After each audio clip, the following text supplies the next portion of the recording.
Bien, las 9:05 de la noche. Ya estamos comenzando este primer bloque, en realidad este segundo bloque del programa, con la presencia del jefe de gabinete de ministro de la provincia, el licenciado Leonardo Gorbach. Gorbach, buenas noches. Buenas noches. Gracias por venir. De nada, gracias por la invitación. El domingo temprano, un día que parecía que podía ser un día tranquilo de descanso, de golpe apareció.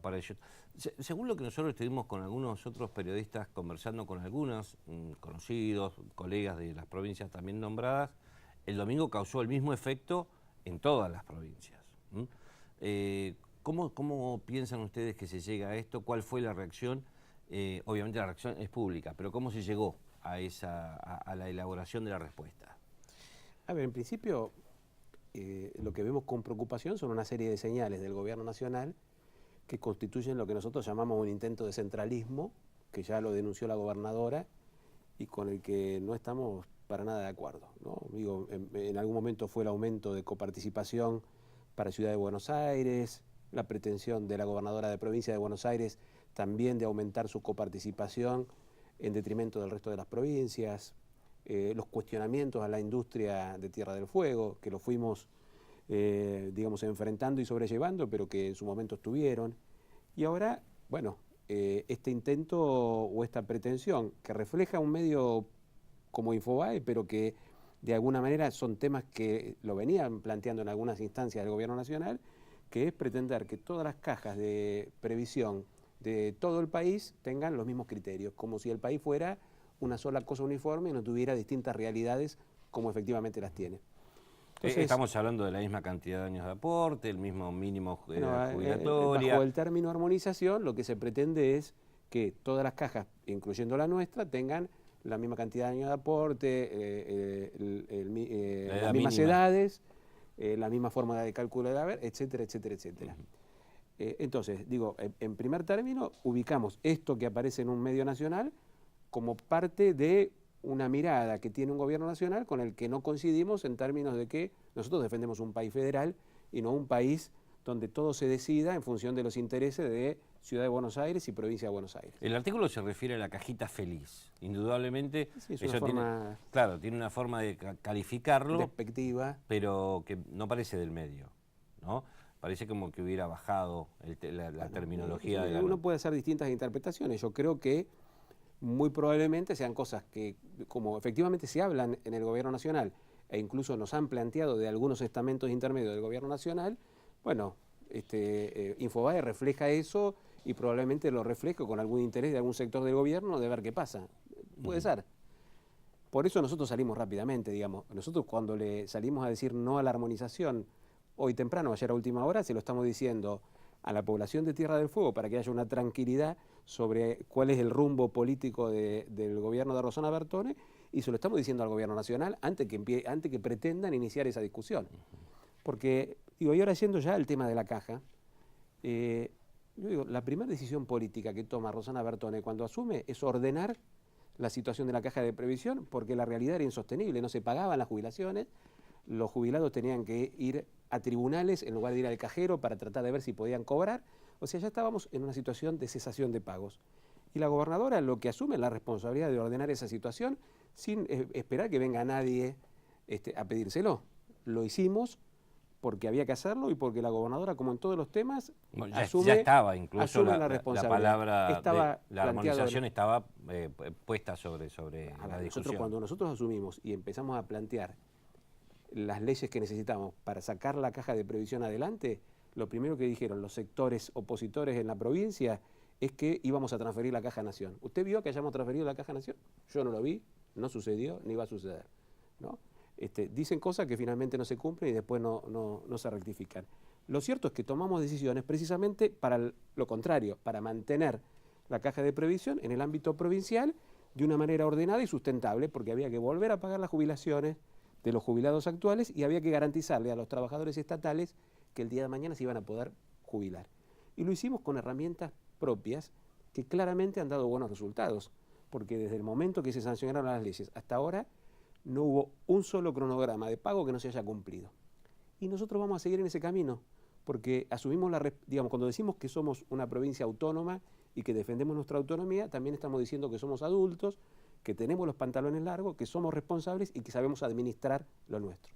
Entonces, y con esto termino, digamos, ni vamos a aceptar una imposición externa de pretender que todo el país tenga el mismo régimen previsional, ni tampoco vamos a escuchar a los sectores internos de la provincia que están pretendiendo que volvamos atrás con alguna reforma, porque nosotros no queremos volver atrás, queremos seguir para adelante y en la medida que salgamos de la emergencia vamos a entrar seguramente en un esquema de sustentabilidad a largo plazo, pero con esquemas y con decisiones que las tomemos puertas adentro de la provincia. Dos cuestiones. La primera, usted nombraba recién la oposición. La oposición en forma inmediata había rechazado la reparación histórica, que es la que esconde la armonización, ¿no es cierto? La armonización de las cajas tiene que ver con el proyecto de ley, que después fue ley, de reparación histórica. Recordemos que vino el blanqueo, después... Sí, el año pasado. La oposición ya lo había rechazado. Sin embargo, en algunas ocasiones el gobierno acompañaba la decisión de la reparación histórica, eso por un lado. Por otro lado, el tema de cuando se plantea que la oposición antes decía una cosa, pero ahora no reconoce, o sea, en términos de armonización de la caja, que al final no se produjo. La acusación, podríamos llamar, o la reflexión por parte de sectores que tienen que ver con la oposición, dicen, ¿por qué ahora enojados con el gobierno cuando se acompañó al gobierno en muchas circunstancias? Incluida esta que tiene que ver con el acompañamiento de determinadas leyes y demás. Ajá. A ver, lo primero, la ley de reparación histórica, lo que estableció, creo que fue el artículo 27, es un esquema de cálculo... Sí, es el 27, específicamente. Un esquema de cálculo para asistir a las provincias que no transfirieron su caja. Y ese artículo fue y sigue siendo conveniente para la provincia en términos que nos garantiza una asistencia financiera. Luego el Gobierno Nacional lo reglamentó estableciendo un mecanismo de aplicación muy compleja. Y ese es el problema que estamos teniendo hoy. ¿Cómo se aplica un esquema de cálculo tan complejo que requiere un nivel o un volumen de información que la mayoría de las provincias, hoy lo hablaba con Banche, no están en condiciones de ofrecer? Pero lo cierto es que esa ley de reparación histórica, cuando menciona la cuestión de la armonización, no la menciona como una imposición a las provincias, sino como un elemento en la base de cálculo. ¿Qué quiero decir? Que a las provincias, Nación se compromete a asistirlas de acuerdo al nivel de déficit que tengan, pero también de acuerdo al tipo de sistema que tiene. Es decir, si una provincia decide jubilar a los 45 años, la debería asistir igual Nación, pero menos que una porque está produciendo su déficit por determinadas decisiones. Bueno, hasta ahí estamos todos de acuerdo. Ahora, el problema es cuando se pretende que la armonización no sea un elemento base de cálculo o la distancia que cada provincia tiene con la armonización sea un elemento de base de cálculo para la asistencia financiera, que en eso estamos de acuerdo. El problema es cuando se pretende que la armonización sea una imposición sin la cual no ser lineal, que obliga a las provincias y si no existe esa armonización no hay asistencia. Nosotros exigimos la asistencia porque estamos en una condición desigual con las provincias que transfirieron su caja. No pretendemos que nos financien beneficios distintos que tenga la provincia, eso lo financiamos nosotros. Lo que pretendemos es que financien la desigualdad que hay con las provincias que transfirieron su caja. Esa es la discusión. Y por lo tanto nosotros...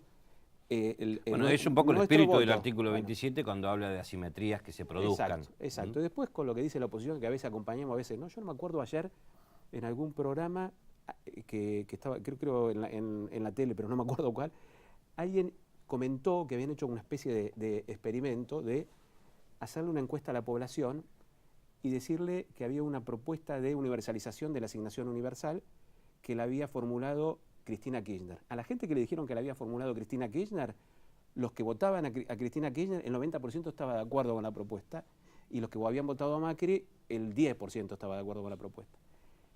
Hicieron la misma pregunta, pero le dijeron a la gente que lo había presentado Macri, ese proyecto. El 90% de los que habían votado a Macri estuvieron de acuerdo, y de los que votaron a Cristina solamente el 10%. ¿Qué quiero decir? Que hay gente que en lugar de pensar en el proyecto, piensa en quién lo presentó o de quién es o de quién no es. Nosotros no. Si las cosas son buenas, las acompañamos, y si no son buenas, no las acompañamos. Entonces, no sé cuál es la sorpresa de que nosotros acompañemos leyes del gobierno nacional que benefician a la provincia y nos planteemos y digamos que no cuando hay medidas o hay políticas o hay leyes que no benefician a la provincia. La verdad que no sé cuál es. Eso es lo natural, eso es lo normal y eso es lo que vamos a seguir haciendo. ¿Sabe por qué? Porque nosotros no estamos para defender o a Macri o a Cristina o para pelearnos con uno o con el otro. Estamos acá para gobernar, para resolver problemas históricos que ha tenido Tierra del Fuego. Ahora el ministro Vázquez va a contar la cantidad de obras que se anunciaron hoy solamente en un día para Río Grande. Es decir, que nosotros nos enfocamos en encontrar soluciones para los vecinos de Tierra del Fuego. Entonces, si hay políticas nacionales, que de hecho una de las obras que anunciamos hoy son con recursos de un programa nacional. ¿Qué le vamos a decir que no? No, le decimos que sí. Ahora, si pretenden que armonicemos la caja, les vamos a decir que no. Entonces la gente se tiene que acostumbrar a que el gobierno de Rosana Bertone y todos los que integramos el gobierno vamos a decirle que sí al gobierno nacional en las cosas que nos sirvan y vamos a decirle que no en lo que no nos sirva. ¿Hasta dónde está condicionando la relación entre el gobierno nacional y la provincia la cuestión prácticamente medular en este último tiempo que tiene que ver con el fondo del conurbano bonaerense? Ya Bertone se quejó, ya Bertone planteó que no es la misma relación, que este tema hace que se aleje, que no es solamente Bertone, que son el resto de los gobernadores. ¿Hasta dónde está impactando esto? Impacta porque la amenaza es grande en términos económicos, en términos políticos, por lo que decía antes, que no queremos que se construya un país con una mirada centralista, porque además, bueno, tenemos un presidente que es de Ciudad de Buenos Aires, tenemos una vicepresidenta que es de la Ciudad de Buenos Aires, tenemos una gobernadora de la provincia más importante que también es de Ciudad de Buenos Aires, entonces es lógico que además tengamos como una alarma extra de que, ojo, que no vayamos a retroceder en lo que hemos construido durante décadas en nuestro país, que es un país federal, con un federalismo que a veces es en algunas cosas débil, pero en definitiva un país federal. Así que eso por un lado, y por otro lado, por supuesto, el impacto económico que significaría que esta pretensión del gobierno de la provincia de Buenos Aires avance por vía judicial es grande y bueno, obviamente al gobierno nacional no le gusta cuando la gobernadora Bertone ni cuando cualquier gobernador le dice que no, o le discute o le plantea una posición contraria, pero bueno, eso la verdad que no es un problema para nosotros. Nosotros no nos sentimos obligados a acompañar al gobierno nacional en todo, tampoco nos sentimos obligados a decir a todo que no, como a veces pareciera el diputado Martín Pérez, por tomar un ejemplo de diputados que están más pensando en la defensa de un espacio político que de una provincia.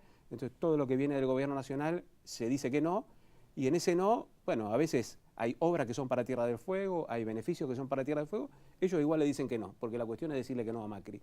Nosotros, si le viene bien a la provincia, a los vecinos de esta provincia, le decimos que sí, y si le viene mal, le decimos que no, le guste a Macri, no le guste, o le guste a la gente de Cambiemos, a Tito Stefani, o no le guste. Estamos para defender a Tierra del Fuego. La última y tiene que ver con el final del anterior. En la legislatura se empezó a discutir el tema de la afectación por el lado de la nación con respecto a la provincia, si se produce esto del fondo del conurbano bonaerense. Se hablaba de que la provincia necesite una asistencia anual de aproximadamente 1.000 millones de dólares. De pesos. Uno de los fantasmas que rodea todo esto es que esos 1.000 millones de pesos desaparezcan en función a tener que cumplir con una sentencia, en este caso judicial. ¿Es posible, en términos de la lógica pura, fuera de la política y demás, que a unas sabiendas de una asistencia básica necesaria, imprescindible, se produzca este agujero fiscal, que a la provincia se le nieguen estos 1.000 millones de pesos? Bueno, el tema es que está en manos de la Corte Suprema y uno no, digamos, no sabe qué puede decidir la Corte Suprema. Tiene dos opciones. O en qué medida la Corte Suprema va a valorar el impacto no es que la Corte no va a fallar sobre eso. O sea, la Corte le va a dar la razón o no a la provincia. Después la nación... no sabemos el alcance. Yo la verdad que no sé, usted capaz que tiene amigos en la Corte. No, es que es lo que le toca, la parte que le toca a la Corte. Pero digo, la Corte, hay que ver cuál es el alcance de la sentencia que dicta la Corte y qué margen da de interpretación. Ahora yo digo, supongamos que la Corte falla, que hay que darle ese recurso a Provincia de Buenos Aires y el Gobierno Nacional tiene que decidir cómo. Bueno, pero la verdad, se lo saca la masa coparticipable de las provincias, perdemos claramente. No se la saca la masa coparticipable de la provincia, ¿a dónde se lo saca? Se lo saca a la parte de nación, que también de última se traduce en obras y en programas que se desarrollan en las provincias. Se pierde igual. Se pierde igual. Sí, la nación, que es el conjunto de las provincias. O sea que, sea como sea, bueno, como pasó con el aumento de la coparticipación a Ciudad de Buenos Aires. no es que se lo quitaron a la masa coparticipable a las provincias, pero ese recurso, si no se lo hubieran dado a la ciudad de Buenos Aires, que dicho sea de paso, la ciudad más rica del país, sería recurso que por ahí podría estar en algunas viviendas más para Tierra del Fuego o para otras provincias, o en asistencia para la caja de previsión, o para tantas cosas que necesitamos. O sea, en definitiva, usted me dice, ¿de qué bolsillo lo van a sacar? No se sabe, pero de algunos sí. De una u otra forma, el recurso, si se lo van a dar a provincia de Buenos Aires, va a ser en detrimento del resto de las provincias. Gorbax, muchas gracias. Muchas gracias. Me parece que quedó claro el tema principal, básicamente, ¿no? Seguramente. No vamos a armonizar, que quede claro. Bueno, no deja de ser una preocupación permanente porque se instaló la palabra, ¿no? Y estamos hablando de que no se instaló hace 2 días, ni 2 años, ni 5. Se habla de la armonización de la caja desde hace mucho tiempo. Nosotros podemos plantear desde la conformación de los institutos. Una armonización al revés. Sería bueno que los jubilados de ANSES que viven en la provincia estuvieran un poco mejor y más parecido a como están los jubilados del Exipaus, ¿no? Entonces discutamos algo superador, no como nivelamos para abajo, sino como mejoramos la situación del ANSES, que la verdad que no es un buen ejemplo las prestaciones que brinda como para pretender que todo el país brinde las mismas prestaciones. Gracias, Gorbax. Gracias a usted. Hacemos el segundo corte. Estuvo hasta recién con nosotros el jefe de gabinete, Leonardo Gorbax. Cuando regresemos va a estar sentada la concejal por el Frente por la Victoria, María Eugenia Duré.